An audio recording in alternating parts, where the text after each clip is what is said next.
Irmãos, irmãs, nós nos comovemos assim também bastante, né, quando temos a condição de estarmos aqui, como neste dia especial e nessa noite, porque nós estivemos passando por qualquer um de nós passa batalhas, né, profundas, batalhas adversas, e nós também passamos recentemente, porém nós entendemos que a vitória é daquele que não retroceder, amém? É daquele que não volta atrás, amém? E há 40 anos eu fiz esse gesto de aceitar ao meu Senhor Jesus. Este ano eu comemoro 40 anos de conversão. E disse o sim para Jesus, né? Dei o meu primeiro passo para Deus. Foi no ano de 1984, no mês de julho. Comemoro o dia do meu sim para Jesus. Eu creio que você tem uma história linda com Deus. Eu creio que você tem uma história marcante com o seu Jesus. Eu creio que cada um de você teria aqui uma série de testemunhos para dar. Mas nessa noite, aprove ao Senhor que nós vamos falar, que nós viemos a falar um pouquinho sobre fé. A irmã já fez uma citação linda ali, maravilhosa, a missionária que é minha xará, né? É glorificado, Senhor. E nós vamos então trazer aqui à igreja também nesta noite uma palavra sobre fé. Fé, porque nós sabemos que ela é a nossa vitória, né? É o nosso respiro espiritual. É a vida do espírito do cristão. Amém? Então, nos livros de Romanos, eu queria que você já abrisse a sua palavra agora. E vamos no meio decorrendo que a gente vai falar aqui. Deus vai cuidar de trazer um testemunho, parte do pouco do meu testemunho. Vamos falando tudo junto aqui. Amém? Gratidão mais uma vez, viu, queridos, por estar aqui. Eu, quando adentrei que eu orei, me ajoelhei aqui. O Espírito Santo falou assim: estou aqui e vou fazer. Amém? Você crê? Eu estou aqui e já vou fazer, ok? Então abra o teu coração, abra a tua mente, para que você jamais se esqueça do que você vai ouvir hoje. Romanos 10, 17. É glorificado o seu nome, Jesus. Oh, glorioso Deus. Oh, Altíssimo. Eu vou ler ele, mas antes, eu vou ler ele, mas vou voltar um pouquinho antes também. De sorte que a fé vem pelo ouvir e ouvir a palavra de Deus.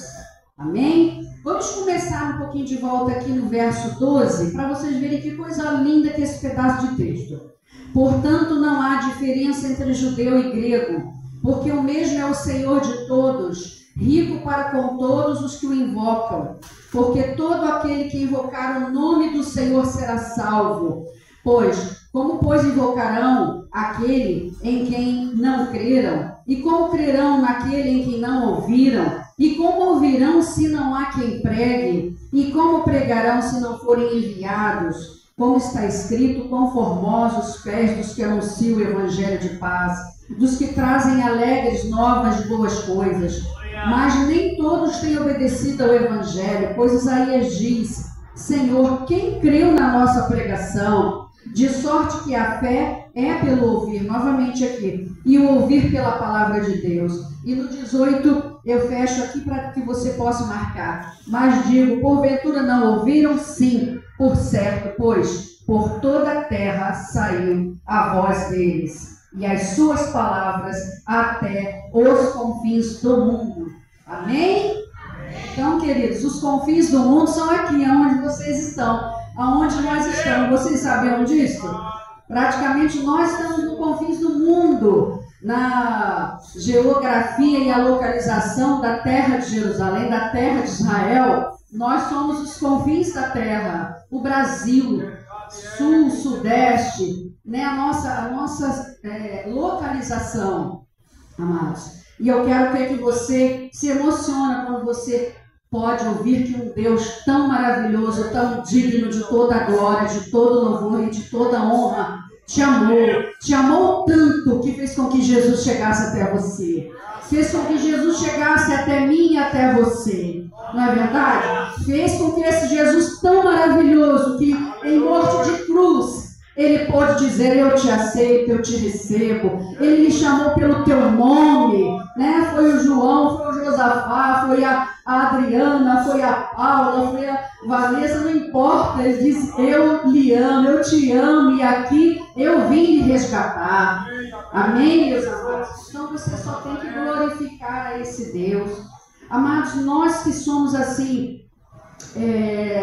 cristãos, por exemplo, vindos de uma família, no meu caso, que não era cristã nem convertida, aos 17 anos de idade encontrei a Jesus. E não parece ser assim simples o que a gente vai dizer agora aqui. Era uma família católica, minha católica, mas um pouco misturada com espiritualista, um pouco misturada com as práticas obscuras deste mundo.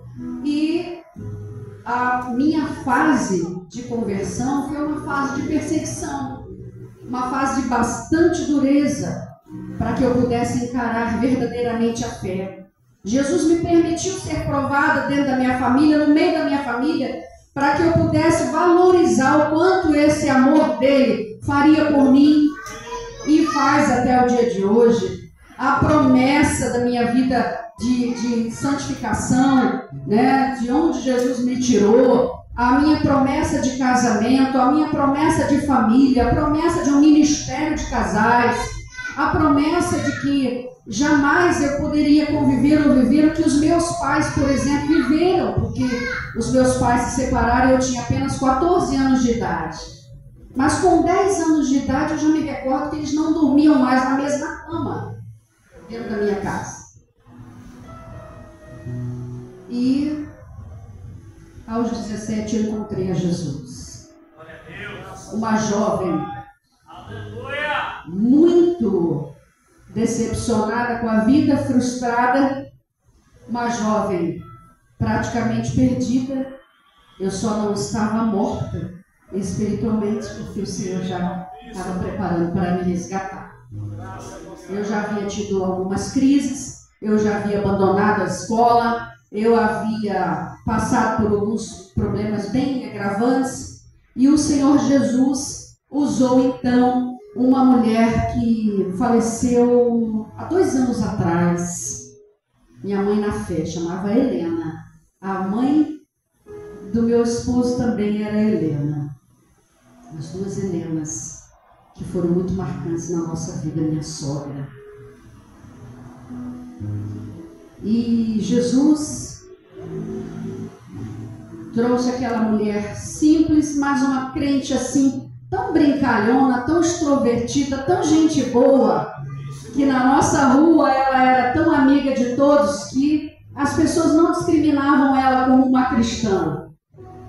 Sabia? Deus salvou ela de uma maneira tão linda, tão estratégica, que ela tinha uma atenção de todos, era uma boa vizinha, era uma mulher muito diferente. E gostava demais do meu pai. Gostava demais do meu pai, seu Francisco, meu pai chamava Francisco. E ele, meio àquela crise, no mês de julho do ano de 1984, eu estava bem ruimzinha já. Eu já havia perdido peso. E ela subiu numa rampinha, numa ladeirazinha que chegava na nossa casa. E ela disse assim para meu pai: seu Francisco. Aí ele de pronto atendeu ela: ô minha querida, chega aqui. Ele amava, ele tinha muito carinho por ela. Vem para cá, chega aqui. Falou: olha, eu quero fazer um convite ao Senhor, falar com o Senhor sobre algo aqui.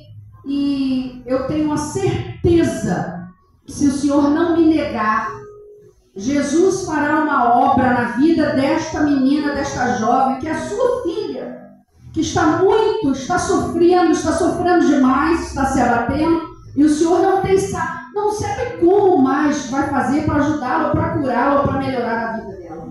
Ele começava a chorar, porque ele era muito emotivo, meu pai. Ele começou a chorar. Eu falei, mas aonde você quer levar minha filha? Ela falou assim, eu quero que ela vá num culto na minha igreja, na Assembleia de Deus, a igreja central da minha cidade, era um templo grande. Eu nunca tinha entrado naquele lugar. Ela disse assim, eu quero que o senhor aceite que eu a leve e eu vou trazê-la. Ela não voltará mais como ela está. Ela profetizou esta palavra. Ele chorava. E ele falou assim, eu creio. Eu nunca fui, não fui ainda lá, mas eu creio. E se é de Deus, eu vou permitir que você a leve. Eu era de menor, 17 anos. Ele precisava autorizar. E Jesus, então, fez obra naquela noite. Um culto que o pregador pregava em 20 minutos, pastor Clébio, e fazia um apelo de 40. É glorificado, Altíssimo, seu único nome. Eu não consegui mais me levantar do altar onde eu me ajoelhei. Eu precisei ser retirada dali. Tamanha foi a obra que Deus fez ali mesmo, no que eu tinha de chorar, no que eu tinha de me derramar na presença do Senhor, mas demorei para me levantar do banco. O Espírito Santo continuava falando, fazendo a obra, ela estava do meu lado. Ela não insistiu tanto, mas ela, por 3 vezes, você quer ir à frente, tá? E naquele lugar só se converteu mais uma alma depois de mim naquela noite. Jesus transformou de tal maneira a minha vida a partir daquele dia, de tal forma, que foi uma fúria de Satanás, que então não vamos nem falar com tantos detalhes, foi grande a fúria de Satanás a partir dali. Amém, amados? Muito grande, porque ele sabia o quanto ele já estava perdendo. Não é verdade? Uma família que já foi impactada pelo Evangelho do Senhor, tantas outras almas salvas, ministérios, casais, famílias, as filhas que Deus nos deu, hoje os netinhos, né? E são muitas as vitórias e as bênçãos. Foi uma juventude bastante impactada também na igreja com o meu testemunho. Na época o pastor Josafá ainda não pertencia ao nosso ministério lá.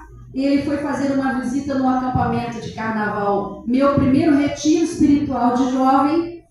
E é nesse mês de fevereiro, olha como é que esse mês é marcante para a gente. Foi num acampamento, num retiro de carnaval, que nós nos conhecemos, o meu primeiro. E ele então ouviu o meu testemunho lá. Ele não sabia quem eu era. Ele aí brincando, falava com os amigos, assim, né? Quem é ela, depois que eu fiquei sabendo. E aí, ele aí me ouviu, né? Era muito assim, muito forte. Deus ali começou a trabalhar de maneira muito grande naquele lugar, todo o tempo. Aí quando ele terminou o acampamento, já no finalzinho dos dias, ele começava a trocar conversinha comigo, pegou e entregou trocamos os telefones, né? Mas no finalzinho tem aquela brincadeira de você falar entregar correio, né? Recadinho romântico ou de amizade. Então tinha um bilhetinho do pastor do Josafá para a Adriana, lá no final.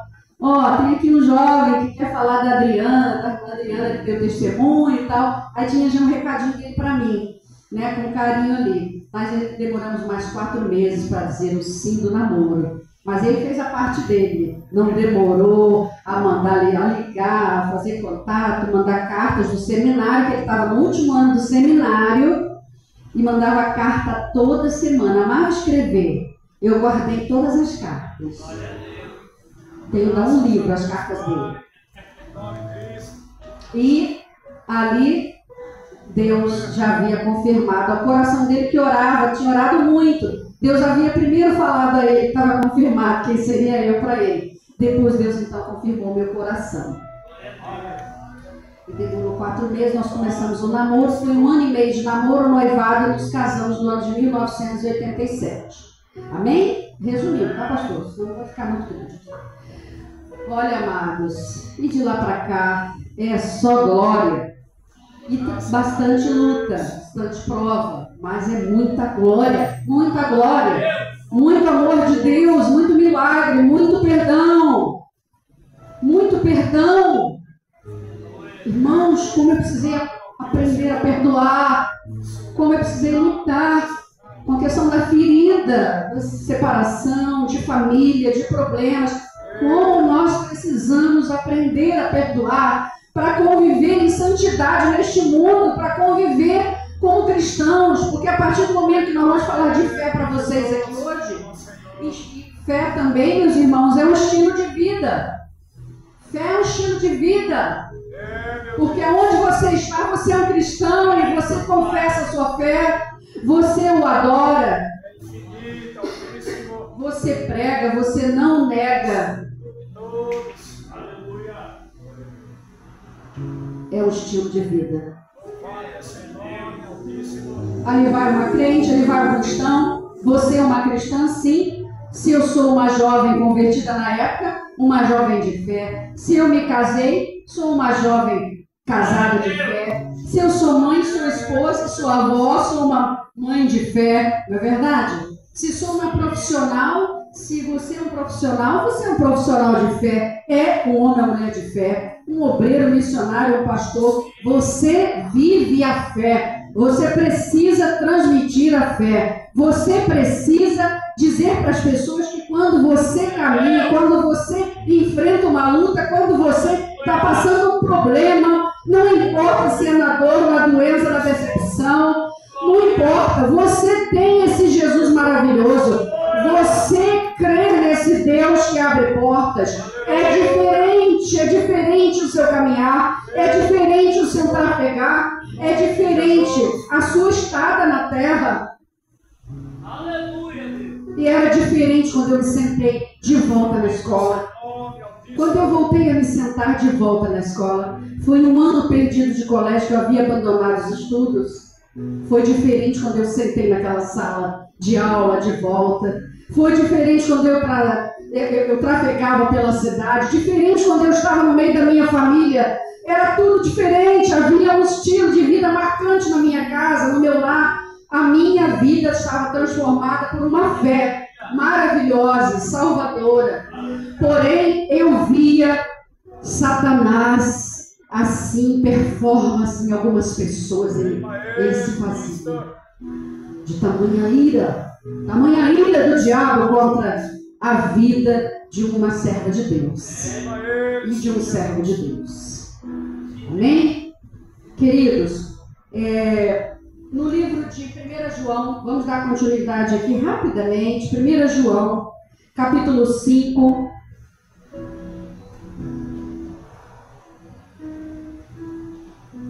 São as epístolas bem pequenininhas, lá atrás. Pode no livro de Apocalipse você vir voltando, que é bem mais rápido. 1 João, capítulo 5.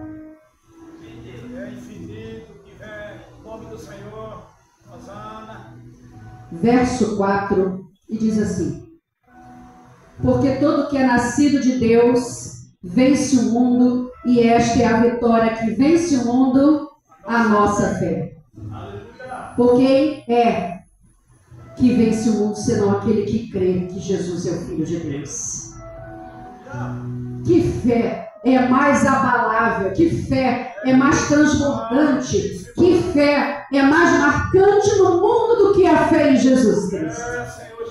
Nesse Jesus ressurreto, esse Jesus que não é como qualquer outro ídolo, qualquer outro homem que marcou as nações, a história do mundo. Esse Jesus que ressuscitou o terceiro dia. É marcante.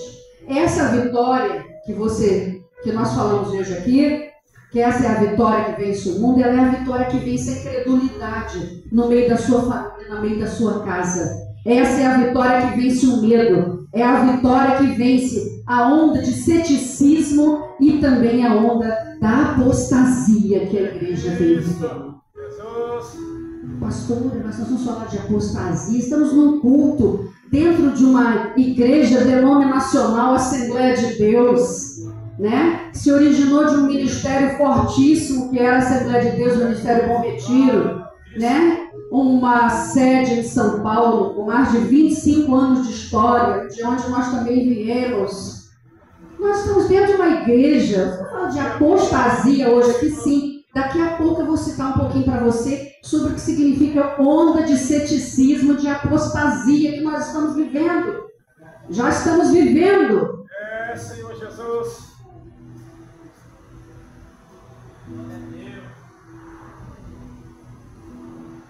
Aleluia, Jesus. Irmãos, É glorificado, Altíssimo Deus, para todo sempre. Deus primeiro se revelou ao homem. Isso é um fato.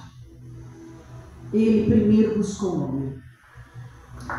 Depois disso, Jesus veio.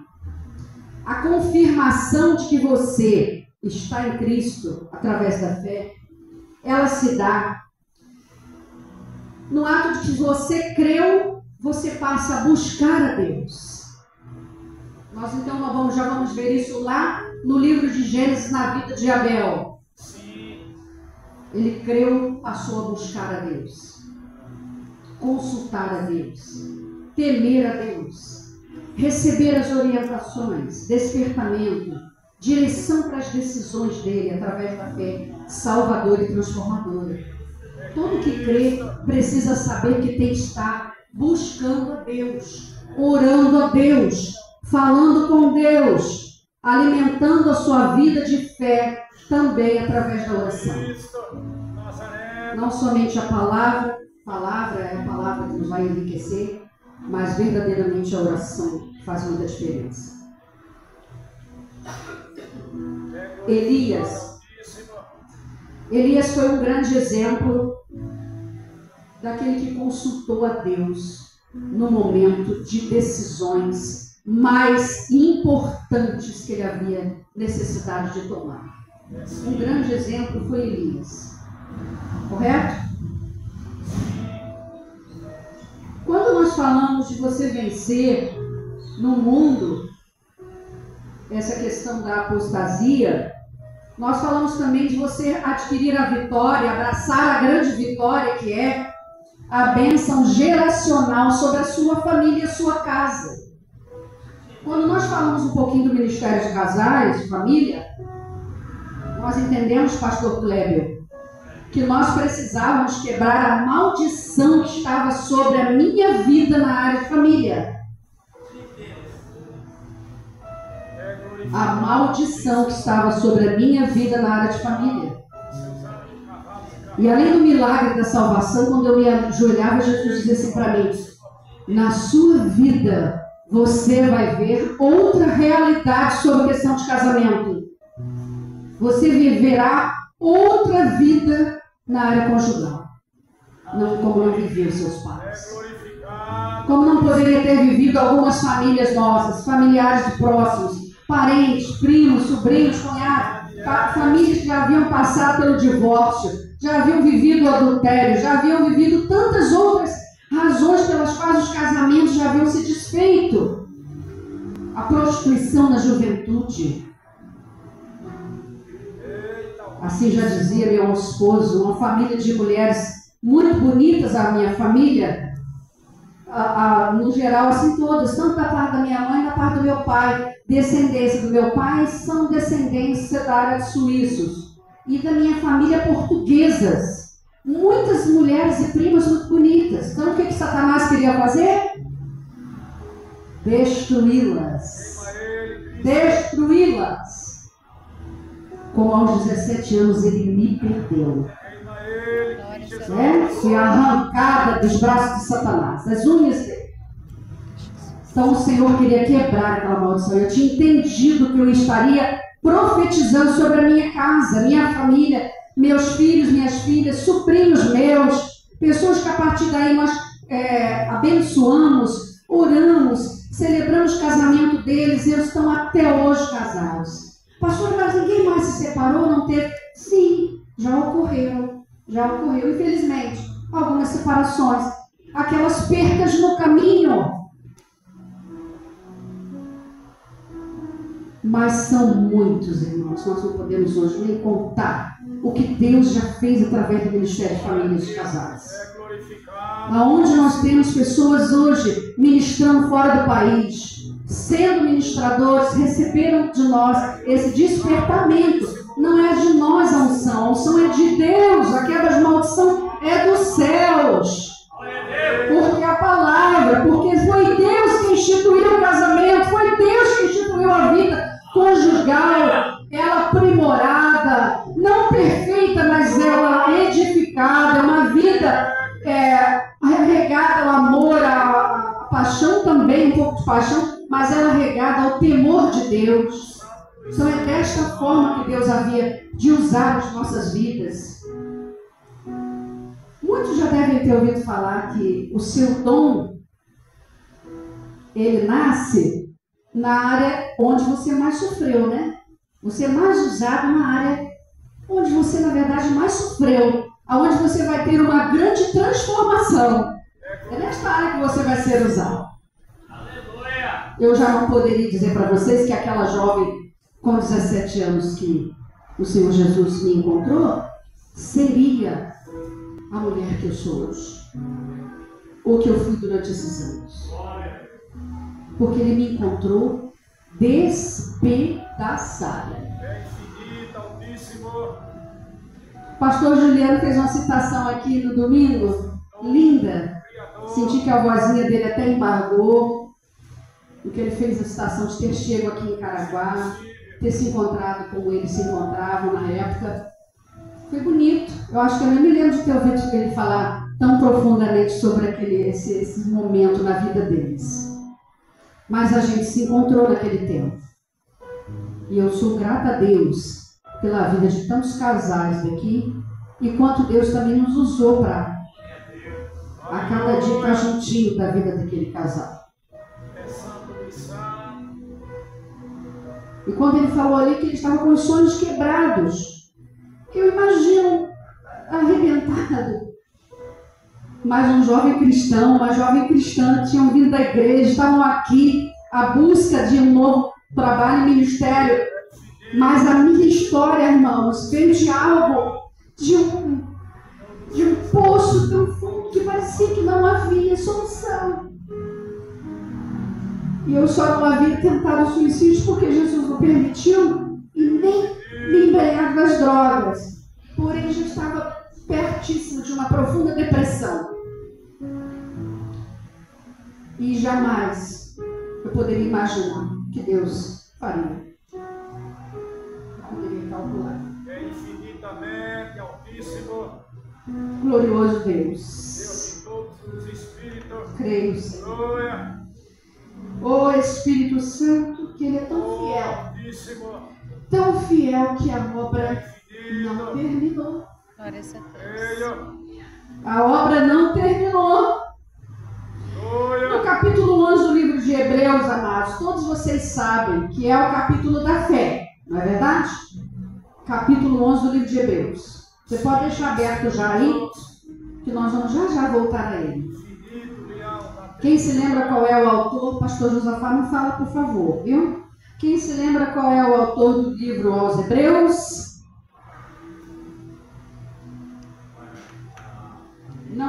Não pode falar agora.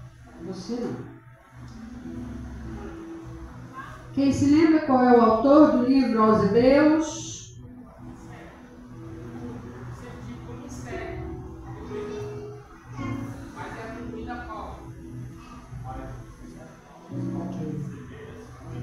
É atribuído a Paulo porque o livro de Hebreus foi escrito exatamente para que eles estavam vivendo a fé cristã. Então se atém que todas as citações do livro de Hebreus é de alguém que conhecia a natureza da fé na prática da vida dos cristãos daquela época. Um homem com a formação de Paulo, que nós sabemos que se fala, quando se fala de Paulo, do apóstolo Paulo, que foi Saulo, ele tinha realmente um conteúdo muito grande, muito forte. E o livro de Hebreus vai nos trazer uma série de citações tremendas a partir de agora. Mas antes disso, eu queria que vocês observassem isso aqui. A fé ela é a única virtude capaz de aprovar e justificar a alma, sim, diante de Deus. A fé além de um estilo de vida, como eu havia falado aqui, que nós desenvolvemos, ela ela precisa ser apresentada para nós em toda a nossa vida, física e espiritual, como a apoiadora. A fé precisa ser o apoio forte da nossa vida, espiritual e física. Amém? Física, porque quantos de nós tem tantos testemunhos de cura aqui, através da fé? Quantos aqui? O pastor Josafá testemunha agora, recentemente, de uma cura, algo lindo sobre a questão da vida dele, de um câncer que foi acometido no finalzinho do ano de 2022, no ano de 2023, passamos nesse tratamento com ele. Através da fé, o pastor Josafá está aqui. Nós vivemos isso, precisamos entender isso. Quantos testemunhos? Devido à fundamental importância da fé, o Espírito Santo mostra a qualidade e os efeitos poderosos que ele produz na vida de homens e mulheres do passado, produziu, continua produzindo nas nossas vidas. O poder do Altíssimo é revelado no testemunho destas pessoas que ecoa no nosso mundo até hoje, para que nós possamos servir nestes exemplos, vermos esses exemplos dos homens e mulheres de fé. Elas alcançaram as promessas em busca de pessoas despojadas e ousadas na sua fé, que se disponibilizaram com sinceridade mediante a entrega real ao Senhor Jesus Cristo, quer dizer, entrega no dia da salvação e na santificação. Esse é o tipo de fé que provoca milagres, vence obstáculos, sobretudo produz salvação, resgate de almas, né? Assim como foi esse resgate do pequeno e breve testemunho que eu estou falando para vocês aqui, há os 17 anos, e hoje, esse ano, se completam 40 anos que essa fé arde no meu coração. Essa chama arde no meu coração, porque desanimar, eu já estive passando por muitas lutas, né? Temos textos que comprovam na palavra que nós somos até abatidos, somos angustiados, mas não estaremos jamais derrotados, né? E que fez com que hoje nós estivéssemos aqui, ainda hoje aqui. Fez com que eu pudesse ter a chance de ouvir o meu netinho com 4 aninhos, porque a mais velha não convive comigo, né? Ela está fora, nós estamos com a Suzana, nossa filhota, por aqui esses dias, está no Brasil agora, não reside aqui. A nossa maiorzinha, a gente só via por vídeo, conversava, falava um pouco. A gente sabe que ela louva muito ao lado da mãe. A fé dela, quem está cuidando é a mãe. Mas você ver e ter a convicção de um pequenozinho de 4 aninhos, não é, meu amor? Falar e fazer o que nosso neto às vezes faz e fala lá em casa. Ô, irmão Francisco, é demais, né, esse Deus? Que é lindo, tão lindo. Vovô, eu vou para a minha igreja. Vou para a igreja. Vamos ligar, não, vovô, hoje eu vou na minha igreja. Vocês vão? Se você andar no carro para pegar a carona com ele, vamos, pessoal, vamos para a igreja. Aí a igreja que eles estão frequentando é a Bola de Neve. A igreja do Bola. A gente vai às vezes ali um pouquinho também. Então, eu vou para a minha igreja, vovô, Bola de Neve. Outro dia ele falando com... Mas você vai ficar doente assim? Não, Pedro, tá? Pedro, vovô, não, vovô, eu não vou ficar doente não, vovô. Eu tenho Jesus. E outras coisas mais. É glorificado o seu nome, né? O Espírito de Deus trabalha, atravessa gerações, te responde, te conduz, promete a você milagres, bênção, salvação na sua casa, na sua família. Ele cuida, Ele cuida.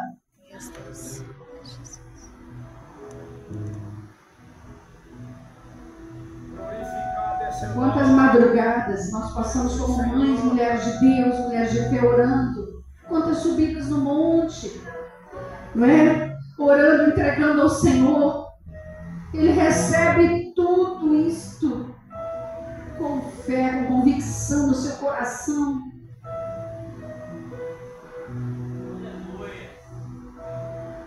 irmãos, se nós discorrermos rapidamente no livro de Hebreus, nós vamos entender já logo no primeiro versículo que a fé é o firme fundamento.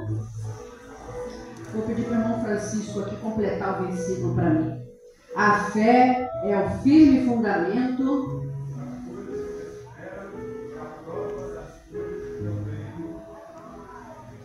daquelas coisas que nós esperamos e a prova daquelas que nós não vemos, mas que o nosso coração já são confirmadas por este Deus Altíssimo que marcou a sua vida, marcou a sua alma, marcou a sua história, porque quando Ele me tirou, de onde Ele tirou, Ele falou para você, Ele acertou com você um trato, uma aliança, Ele fechou com você um pacto.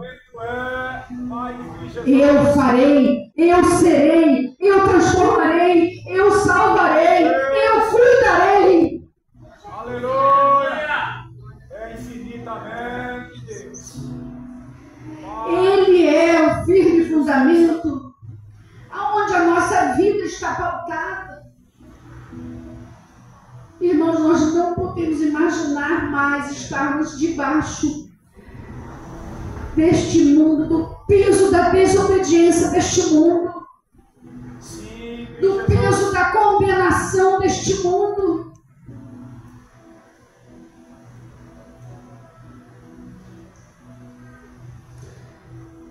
O verso, a parte B do verso 1 diz que a fé ela é natural e sobrenatural. No verso 3, a criação dos mundos, através da fé, a criação dos mundos aconteceu. No verso 4, a alma da oferta, quando ele cita aqui Abel. Na parte B do 4, ele diz que o sacrifício, ele vai falar mais um pouquinho do sacrifício de Abel. E ele vai falar que Abel alcançou o testemunho e que até os dias de hoje fala. Glória a Deus. É infinito. O testemunho de Abel fala até os dias de hoje. Rio do sangue, Senhor Jesus. Primeiro filho de Adão. O leão da tribo de Irmãos, Judá. é muita complexidade. É muito completo esse Deus, esta adoração, essa perfeição. A perfeição da criação. Quando você consegue se identificar com o Filho de Deus, através do Espírito Santo, quando você recebe toda esta bênção, que é a adoção através do Espírito Santo, você tem certeza que pertence a essa nação tão santa e separada, que é a nação que vai herdar a terra da promessa, vai herdar a terra prometida, com o Filho de Deus. No verso 6, sem fé, impossível agradar a Deus. No verso 8, a história da fé de Abraão. No verso 16, observe lá, Deus não se envergonha deles, de Abraão, de Isaac e de Jacó. Quantas vezes você pode ouvir a citação dele dizendo: eu sou Deus de Abraão, sou Deus de Isaac e sou Deus de Jacó. Ele cita, Deus cita o nome destes homens da fé. Os patriarcas da nação, de testemunhas, de milhões de testemunhas de Israel, a nação herdeira da promessa, a nação viva, que até hoje ela está comprovadamente, através das escrituras sagradas, sendo testemunho vivo do reino de Deus, na terra da promessa, através da palavra, de ter sido guardada a palavra da fé e da promessa. A nação de Israel, abençoada será, e abençoado será o povo e a nação que ora por Israel. Que testifica de Israel.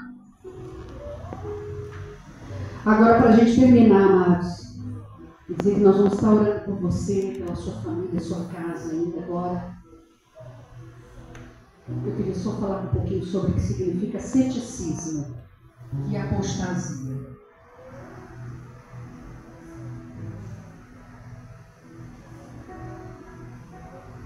A doutrina segundo a qual o espírito humano não pode atingir nenhuma certeza a respeito da verdade, o que resulta em um procedimento negativo, relativista, intelectual de dúvida permanente e na abdicação por inata incapacidade de uma compreensão metafísica. O que quer dizer isso? Essa pessoa não consegue crer no que é espiritual, religiosa ou absoluta do real. Falta de crença, é incrédula. E um exemplo, digamos, que reina muito em relação à administração pública em todo o nosso país hoje, um grande exemplo. Não cremos, muitas das vezes, no que acontece, no que os homens estão fazendo ou falando. Porém, amados, esse é um estado tão deplorável, negativo e profundo de falta de fé. Quando a gente fala em metafísica aqui, nós estamos falando da realidade do espiritual. E a pessoa que está vivendo o ceticismo, ela não consegue mais atingir a fé. Agora vamos falar o que significa apostasia. Significa a ação de renegar algo relacionado com a renúncia de uma religião ou fé religiosa. A condição de afastamento total e definitivo da doutrina, sem a permissão de terceiros. O apóstata, em alguns casos, pode sofrer consequências negativas, com certeza vai sofrer por seu ato, como consequências espirituais, morais e físicas. Nós aí temos vários exemplos, muitos exemplos dos que estão apostatando da fé, deixando os caminhos do Senhor Jesus, deixando, não voltando mais ao primeiro amor, a esquecer completamente do que eles receberam de Deus, do que o Senhor já fez na vida deles, não só pela promessa ou pela bênção, mas da salvação e da graça perdoadora. Quantos estão, pastores, são testemunhas aqui, debaixo de um jugo terrível, né, do abuso de Satanás, dos espíritos imundos? A queda espiritual, ela é certa. É uma grande derrocada quando você desiste dos caminhos de Jesus. A própria palavra diz muito claramente que uma casa varrida e adornada, o que acontece? Voltam para ela mais 7 demônios, 7 espíritos, piores do que o que já poderia ter acontecido. Morais, quedas morais gravíssimas. Erros morais, quedas fortíssimas. Se perde o norte, se perde o temor, se perdeu o amor de Deus. E físicas são as doenças. São as doenças, são resultados da prática da apostasia da fé. Que você não venha experimentar de forma alguma, e ninguém da sua família, nós vamos profetizar isso já sobre a sua família, que ninguém venha apostatar da fé, nenhum deles venha apostatar da fé, deixar os caminhos do Senhor, continue orando, continue buscando, continue consagrando a sua família, a sua casa nos pés do Senhor. Irmãos, eu gostaria que vocês ficassem de pé agora, que se colocasse a sua mão sobre o seu coração nesse momento, e que você lembrasse fortemente agora de alguém na sua família, dentro da sua casa. Eu gostaria de pedir ao pastor Neemias, por favor, pastor, você viesse até aqui ao teclado. Pode fazer bem baixinho para a gente aqui um solo para a gente encerrar e orar.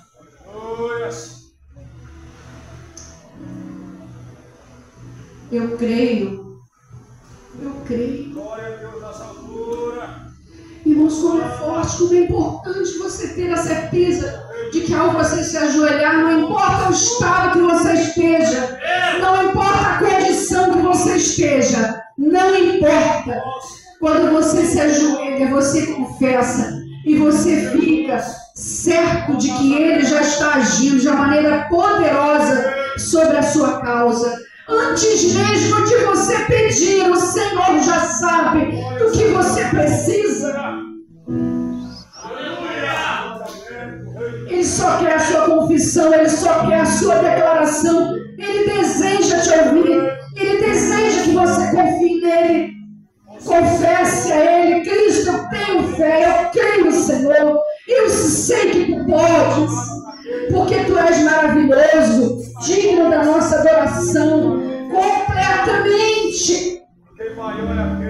Oh, glorioso Deus, santo, tremendo é o Senhor. E todos os dias da sua vida, jamais, jamais você se volte para se perder ou pensar na perdição. Pai eterno, Deus soberano e poderoso, nós, diante de Ti nesta noite, Senhor, queremos entregar esta causa, essa família, essas famílias aqui. Senhor, queremos entregar essas famílias porque nós cremos já, Deus, nas Tuas promessas poderosas sobre cada casamento aqui. Senhor, sobre cada lar, sobre cada filho, sobre cada filha que está aqui.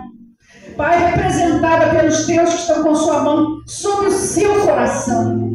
E agendando agora no nome desta pessoa que está precisando de salvação, precisando ser resgatada, Senhor, deste mundo tão vil. Deus, para que possa fazer parte do reino desta maravilhosa luz, que é o reino de Deus, que é a obra de Deus, que é Senhor estar, Deus, com o seu nome escrito no livro da vida. Senhor, adorando a Ti e Te rendendo glórias, porque digno é o Cordeiro, digno é o Cordeiro, digno é o Cordeiro de abrir o livro e de encontrar lá o seu nome escrito na glória, o meu nome, o seu nome escrito na glória, como está lá em Apocalipse. Eterno e poderoso Senhor, nós confessamos aqui a Ti a nossa adoração, o nosso amor, Deus, a nossa rendição a Ti. E por isso peço a Ti, Senhor, que seja a minha vida, a minha casa, a minha família, seja também das minhas filhas, continua agindo na vida dos meus netos.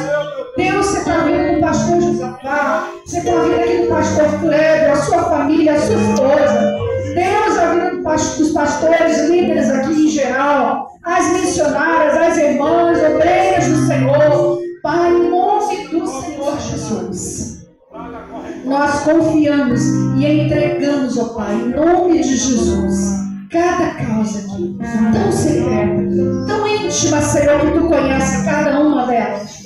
E em nome de Jesus, Senhor, nós já lhe agradecemos por essa oportunidade, por esse momento de nós estarmos aqui, testificando o Teu amor, para a honra e para a glória do Teu nome. Muito obrigado, Pai, em o nome de Jesus. Amém, Senhor, e amém. Glória a Deus. Aleluia. Oh, glória. Deus abençoe, amados. Que Deus abençoe vocês.